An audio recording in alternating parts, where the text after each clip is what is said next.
દરેક માતાઓ પોતાના પુત્રના રક્ષણ માટે શ્રાવણ મહિનાના શુક્રવારે જીવંતિકા વ્રત એટલે કે લાલ શુક્રવારનું વ્રત કરે છે.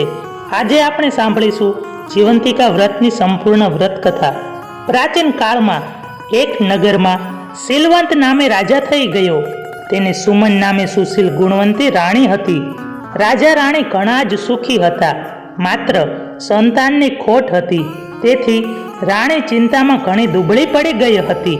એક દિવસ પુત્ર ચિંતામાં રાણી વિચાર કરતી બેઠી હતી. રાણીને ચિંતામાં બેઠેલી જોઈ દાસી બોલી, બા સાહેબ, મારી વાત માનો તો તમારી બધી જ ચિંતા ટળી જાય. તમે જાણો છો ને, હું તો સુયાણીનું કામ કરું છું. નગરમાં સારા ઘરે મને સુવાવડ વખતે બોલાવી જાય છે. રાણી કહે, તેથી શું બા, તમે નહીં માનો, હું ધારો ને તો તમને પુત્રની માતા બનાવી દઉં. પુત્રની વાત આવતા રાણી ઉત્સુક થઈને બોલી, કહે, તારી જે વાત હશે તે માનવા હું તૈયાર છું. દાસી કહે, તો બા સાહેબ, આજથી તમારું વાંજ્યામેણું ટળ્યું સમજો. પણ કઈ રીતે એ તમારે જાણવાની જરૂર નથી.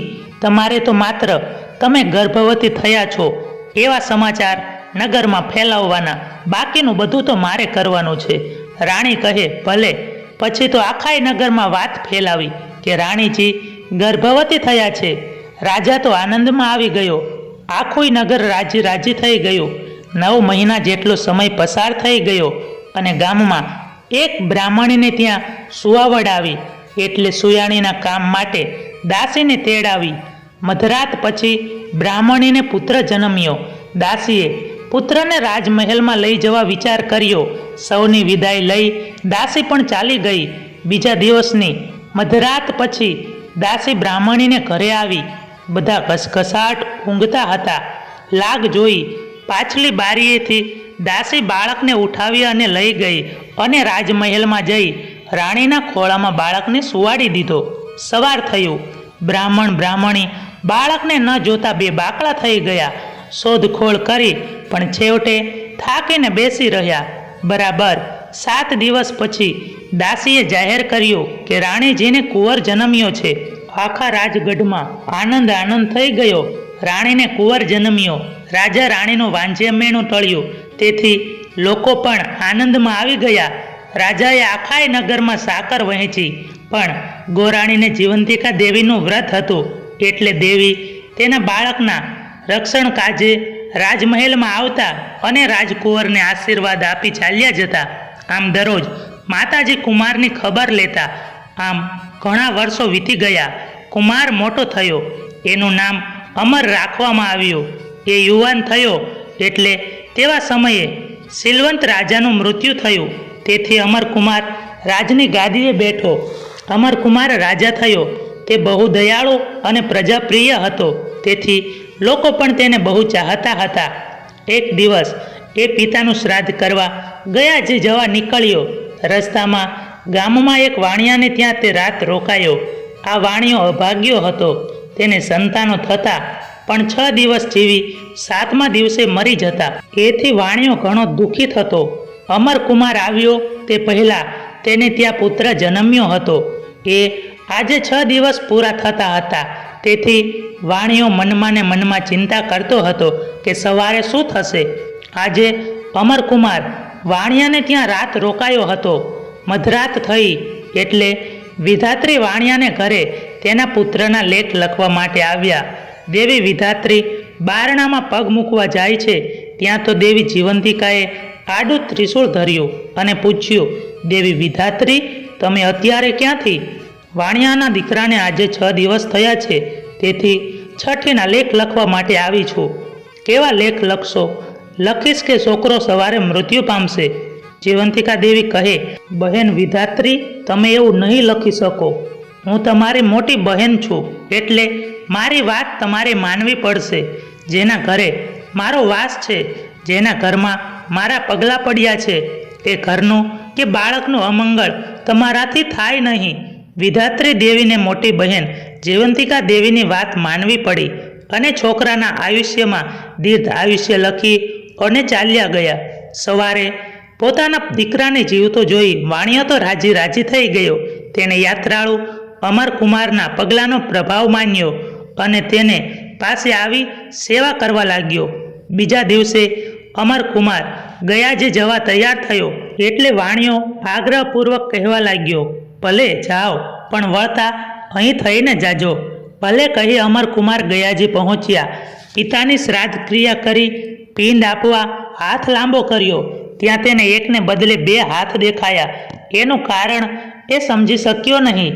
તેણે પંડિતોને પૂછ્યું, પણ પંડિતોએ કશો ઉત્તર આપ્યો નહીં. પણ તેને બીજો હાથ કોઈ દેવીના હાથ જેવો દેખાયો હતો. શ્રાદ્ધ ક્રિયા પૂરી કરી અમરકુમાર પાછો ફર્યો અને વાણિયાને ઘરે આવ્યો. વાણિયાનો પહેલો દીકરો હસતો રમતો થઈ ગયો હતો અને 6 દિવસ પહેલાં તેને ત્યાં બીજો દીકરો અવતર્યો હતો. અમરકુમારને આવેલો જોઈ વાણિયો ઘણો જ આનંદમાં આવી ગયો. મધરાત થઈ અને નવા બાળકના લેખ લખવા દેવી વિધાત્રી આવ્યા. વિધાત્રી ઘરમાં આવ્યા ત્યાં તો દેવી જીવંતિકા માને જોયા. જીવંતિકા દેવીએ પૂછ્યું, બહેન, આજે શું લખશો? દેવી, એના ભાગ્યમાં જે હોય એ જ લખવું પડશે. આ બાળક પણ સવારે મૃત્યુ પામશે. ના ના, તમે એવું લખશો નહીં બહેન. જે અમારા પગલાં છે ત્યાં અમંગળ ન થાય. દેવી, ગયા વખતે મેં તમારી વાત માની હતી, પણ આ વખતે મને ન રોકશો. કર્મના ફળ પ્રમાણે મારે લેખ લખવા પડે, નહીં તો સૃષ્ટિનો નિયમ ભાંગે. પણ બહેન જીવંતિકા, એ કહો, તમે વાણિયાને ઘરે કેમ પધાર્યા છો? એવા વખતે અમરકુમારની ઊંઘ ઉડી ગઈ અને તે આ બંને દેવીઓનો વાર્તાલાપ સાંભળવા લાગ્યો. જીવંતિકા દેવી કહે, વિધાત્રી, આ રાજકુમારની માતા શુક્રવારે મારું વ્રત વર્ષોથી કરે છે. પીળા વસ્ત્રો, પીળા આભૂષણો પહેરતી નથી, ચોખાના પાણીને ઓળંગતી નથી અને શ્રદ્ધાથી મારું વ્રત કરે છે. તેથી મારે આ કુમારની રક્ષા કરવી પડે છે. આ વાણિયાને ત્યાં રાજકુમાર આવ્યો છે એટલે હું તેની સાથે તેની રક્ષા કરવા વાસ કરું છું. પછી વાણિયાના બાળકનું અહિત કેમ કરવા દઉં? બહેન, તારે મારી આજ્ઞા પાળવી પડશે.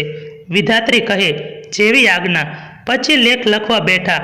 લેખમાં છોકરો દીર્ઘાયુષ્ય થશે.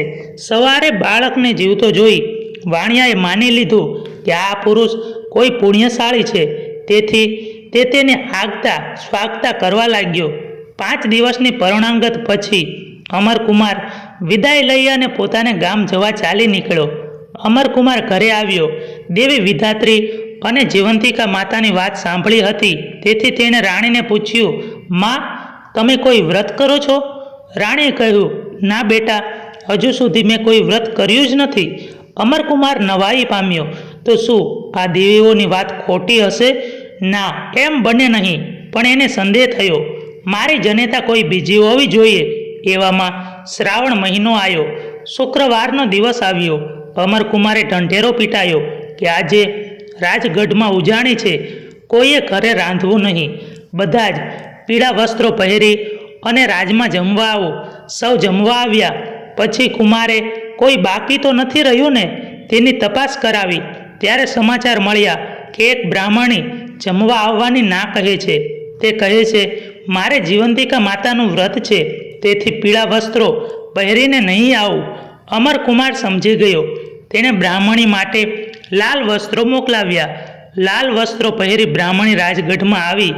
માતા પુત્ર સામસામા મળ્યા ત્યાં તો બ્રાહ્મણીને ધાવણ ચડ્યું અને દૂધની છેર વસૂટીને અમરકુમારના મોઢામાં પડી. અમરકુમારે માતાને ઓળખી લીધી. માં, હવે તમે રાજમહેલમાં રહો. તમે જ મારા ખરા જનની છો. બ્રાહ્મણી કહે, બેટા, હું તારી માં છું એવું તને કોને કહ્યું? અમરકુમારે માતાજીના સંવાદની વાત કરી, ચમત્કારિક હાથની પણ વાત કરી. નગરમાં વાત ફેલાણી, તેથી આખાય નગરની સ્ત્રીઓ પોતાના બાળકની રક્ષા માટે માતા જીવંતિકાનું વ્રત કરવા લાગી. સૌ પૂછવા લાગ્યા, માતાજી, અમને પણ જીવંતિકા વ્રત કેવી રીતે કરવું તે સમજાવો. ગોરાણી કહે, બહેનો, શ્રાવણ મહિનાના શુક્રવારે આ વ્રત લેવાય. તે દિવસે પીળા વસ્ત્રો પહેરવા નહીં, પીળા અલંકારો પહેરવા નહીં, પીળા માંડવા હેઠળ જવું નહીં કે બેસવું નહીં, ચોખાનું પાણી ઓળંગવું નહીં, માતાજીના નામનો 5 દિવેટનો ઘીનો દીવો કરવો, સાકર કંસારનું નૈવેદ્ય ધરાવવું અને એકટાણું કરવું, બાળકની રક્ષા માટે માતાજીની પ્રાર્થના કરવી, 9 વર્ષે આ વ્રતનું ઉજવણું કરવું, એક સૌભાગ્યવતી સ્ત્રી, એક કુમારિકા અને એક બાળકને પોતાને ઘરે નોતરી ફૂલહાર પહેરાવી પૂજન કરવું અને જમાડવા, બને તો લાલ વસ્ત્રો આપી દક્ષિણા આપવી. એ રીતે વ્રત કરનારના બાળકોની માં જીવંતિકા હંમેશા રક્ષા કરે છે. દેવી જીવંતિકાના વ્રતના પ્રભાવે બ્રાહ્મણીને ખોવાયેલો પોતાનો પુત્ર પાછો મળ્યો. જીવંતિકા માતાએ એનું રક્ષણ કર્યું, તેને સુખ સંપત્તિ મળી. જય જીવંતિકામાં જેમ ગોરાણીના બાળકની રક્ષા કરી તેમ સૌના બાળકોની રક્ષા કરજો. મિત્રો, વિડીયો પસંદ આવ્યો હોય તો વિડીયોને લાઈક કરી અને ચેનલને સબસ્ક્રાઈબ કરવાનું ભૂલશો નહીં. જય જીવંતિકા માતા.